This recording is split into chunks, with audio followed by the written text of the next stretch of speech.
بسم اللہ الرحمن الرحیم۔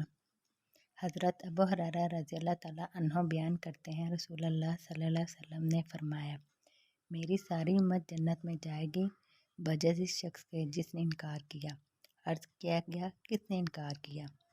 آپ صلی اللہ علیہ وسلم نے فرمایا، جس شخص نے میری اطاعت کی وہ جنت میں جائے گا، اور جس نے میری نافرمانی کی گویا اس نے انکار کر دیا۔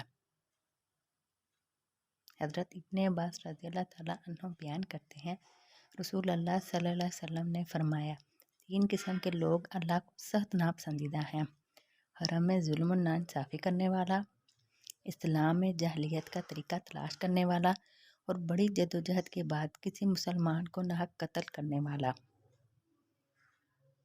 حضرت انس رضی اللہ تعالیٰ عنہ بیان کرتے ہیں، 3 اشخاص نبی صلی اللہ علیہ وسلم کی عبادت کے متعلق پوچھنے کے لیے نبی صلی اللہ علیہ وسلم کی ازواج مطہرات کے پاس آئے۔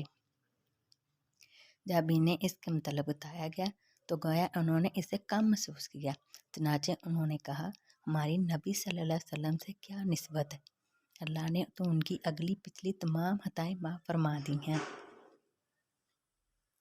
ان میں سے ایک نے کہا، میں تو ہمیشہ ساری رات نماز پڑھوں گا۔ دوسرے نے کہا، میں دن کے وقت ہمیشہ روزہ رکھوں گا اور افطار نہیں کروں گا۔ اور تیسرے نے کہا، میں عورتوں سے اجتناب کروں گا اور میں کبھی شادی نہیں کروں گا۔ نبی صلی اللہ علیہ وسلم ان کے پاس آئے اور پوچھا، تم وہ لوگ ہو جنہوں نے اس طرح کہا ہے؟